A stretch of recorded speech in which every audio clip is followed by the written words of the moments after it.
We're also talking about this rather compelling article that I read last night, actually. And you know when something just pops up in your Twitter feed?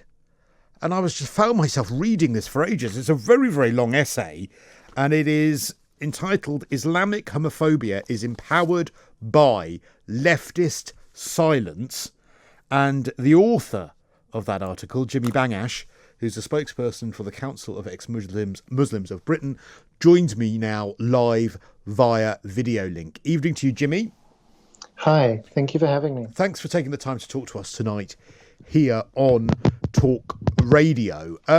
Firstly, it's quite a brave article to write. I think it's fair to say that a lot of people wouldn't expect someone of the Islamic faith or ex-Islamic faith, which is what I understand you are, wouldn't expect them to write an article like this. What compelled you to put pen to paper and write this?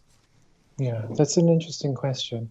I think probably some of it's about my own journey and the work that I do. So definitely looking at what it was like to grow up as a gay man in a Muslim community, and then all of the horrible things that come along with that, in terms of the beliefs and the treatment from the community that you get for being a gay person. And then working as a psychotherapist, I work with people in the same arena who are individuals who have left Islam, and the treatment that they get as a result of leaving the religion is very similar, actually, for ex-Muslims or gays. There's a similar treatment of shunning, persecution, threats of violence or actual violence as well.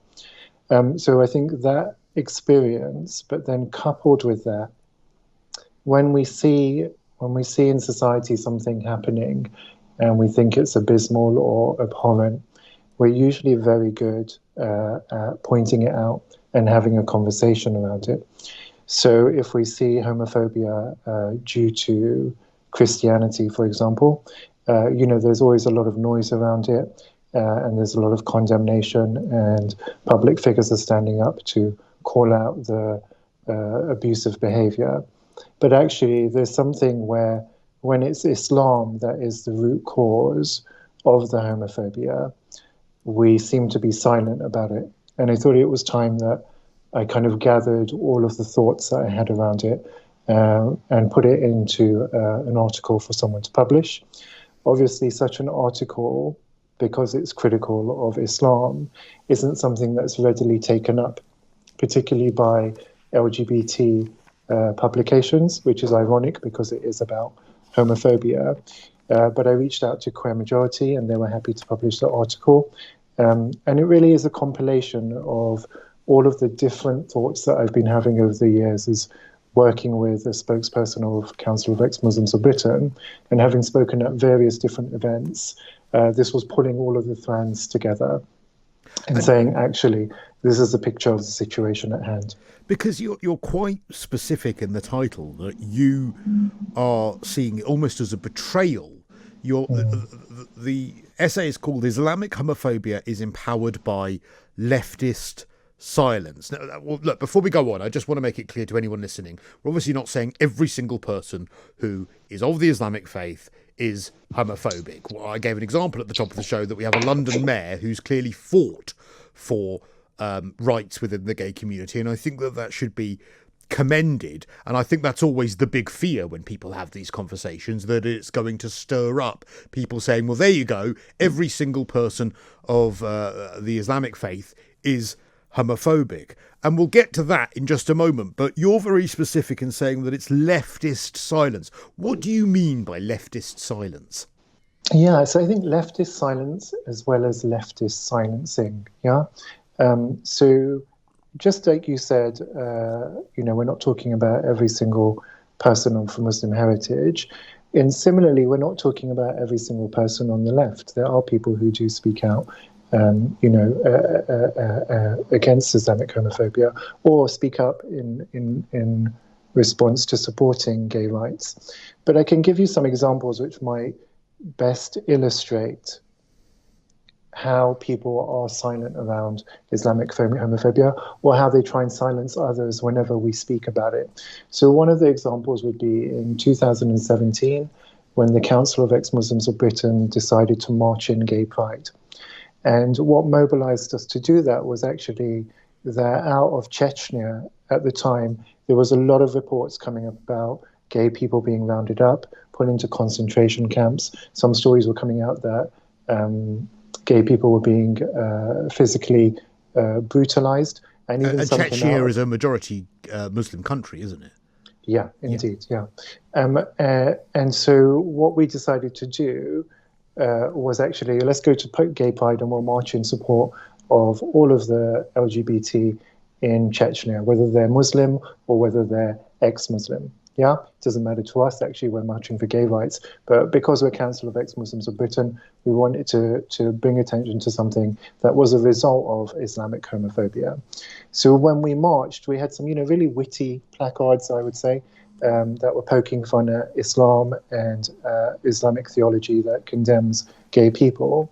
So what did the placard say? Do you remember? Yeah, so there were quite a few. Some of them were things like less Islam, more orgasms. Others were like FC UK, Islamic homophobia. We're here, we're kafir, things like that. Yeah, and it was really just this idea of being critical of a religion which condemns gay people. And I think the importance of that is not to be understated in terms of its context, because pride has always been a place where religious homophobia, political homophobia, cultural homophobia has always been challenged. Yeah, so you have people dressing up as nuns, as priests, poking fun at Christian homophobia.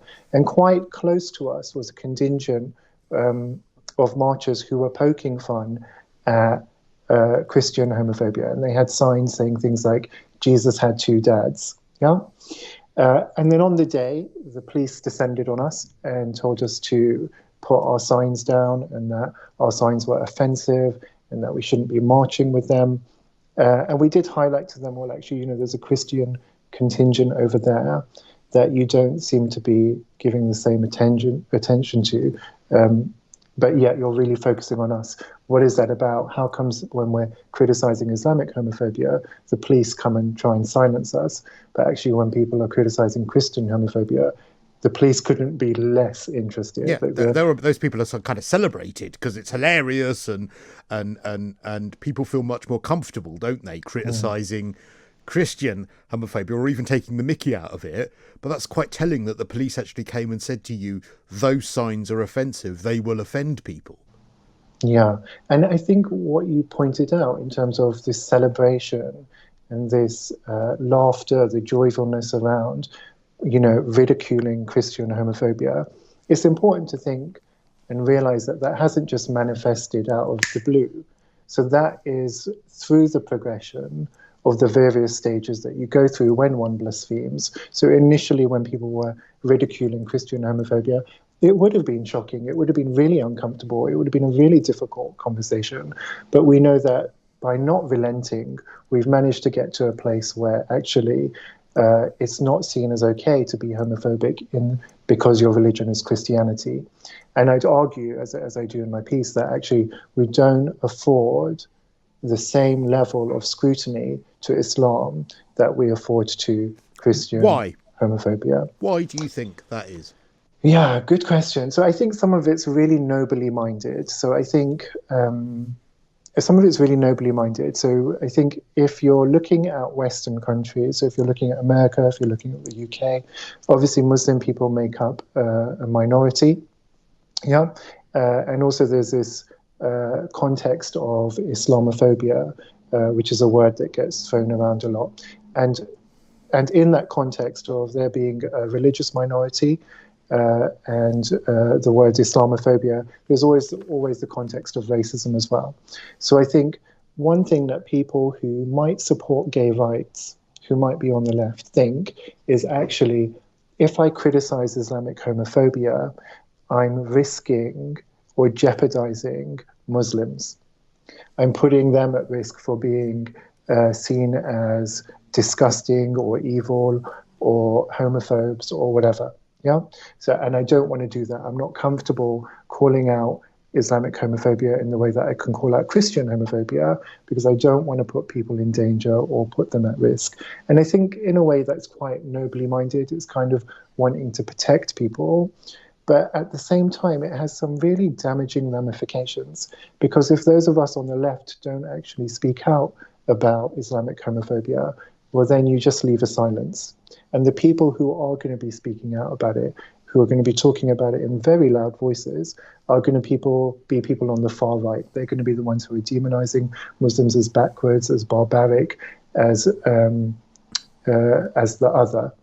And actually, they're the people that will then steer and direct the conversation. So what we need is more reasonable people talking about Islamic homophobia and saying, actually, these ideas, they don't belong in the 21st century. It's not okay to have states that still legislate for execution or imprisonment across the Muslim majority world in the name of Islam to persecute gay people. Reasonable people need to have those conversations without the fear of being called Islamophobes or racists. And if you are, even if you are called an Islamophobe or a racist, you can always just bring it back down to what is the United Nations Declarations of Human Rights. So long as you're championing this idea of what human rights are, regardless of whether you're being called a homophobe or regardless of whether being called an Islamophobe, that is really a solid grounding point to stand upon and say, well, actually, you can call me whatever names you want to call me, just like I get called all kinds of names. But actually, what I'm standing for is human rights, and this is something that has been agreed on an international level. I think that you raise a really good point, because many times I've tried to talk about this. Look, I'll tell you now, I've got some tweets now already. Sam, an absolute idiot on Twitter, saying, yet again, inciting Islamophobia, this presenter can't help himself with his bigotry and racism. And he's gone on to say that all sorts of things that I've been saying. Well, again, completely ignoring that I've made a very, very concerted effort to point out that I'm not talking about every single person who is Islamic, because unless I've gone around the world and asked every single person who is Muslim what they think of gay people, you cannot make a gross generalization like that. What you can say, though, is within the faith as a whole, there is an issue. That doesn't make every single person responsible. But also, the other disconnect I've seen aside from just homophobia is, and again, I think this needs to be stood up to and pointed out, is that, and this is a really sort of controversial ground to go on, I think, but I'm going to say it anyway. Whenever there is an horrific attack perpetuated, a terror attack, for instance, by someone from the Islamic community in the name of Islam, it's very important, and I agree it's important, to point out that that is not representative, clearly, of every single person of the Islamic faith. But there is a disconnect when people are saying, look, Islam is a very, very peaceful religion, full stop, and you cannot question that at all, when you have the point that you've made, that there are many Islamic countries that are extremely violent to members of their own community in the name of Islam in those countries. And as you might have heard me saying at the start of the show, it makes it really difficult to then say, well, hang on the one hand, we're told that there's no problem at all from the Islamic community, and that it's very, very important that we don't tar everyone with the same brush, something I agree with wholeheartedly. When you have countries that have the doctrine of Islam as their main political doctrine, their main way of life, that are horrific towards gay people, horrific towards women. And I think that until that's called out in a reasoned and rational and responsible way, as you have, I think that we're going to have a problem. And you're going to have people then from the far right, as you've pointed out, saying, well, there you go, look, it's all Muslims that are responsible. When in actual fact, you can call out that happens in those countries. You can call out our hypocrisy as a nation trading with many of those countries as well, without tarring every single person in the West who has an Islamic faith with the same brush. Yeah, I think what essentially you're saying is that the conversation needs to be accurate and responsible.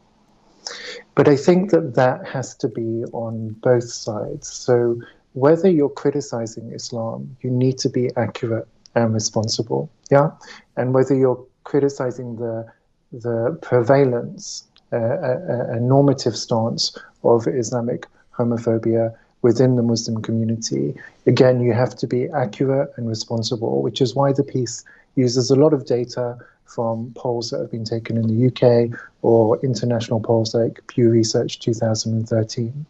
But similarly, as somebody who's critiquing that stance of disgust and deplorability of gay people, I'm responsible in my criticism of that. I'm accurate in my criticism of that. I think people like Sam also have to be very accurate and responsible with their language. So if Sam is throwing words like racism around when I'm Pakistani and I'm actually talking about my own community, like I think that isn't a particularly responsible way to respond to Well, it me. shuts down Yeah? debate. It's a deliberate means to shut down reasoned debate about these things. And I think that your article raises a really good point in both the political left in doing that, but also in the media in doing that, and sort of the eggshells that I think some people in the media tread on. They'd rather not go near it than for fear of being accused of those things. And that means that the things you've pointed out in your article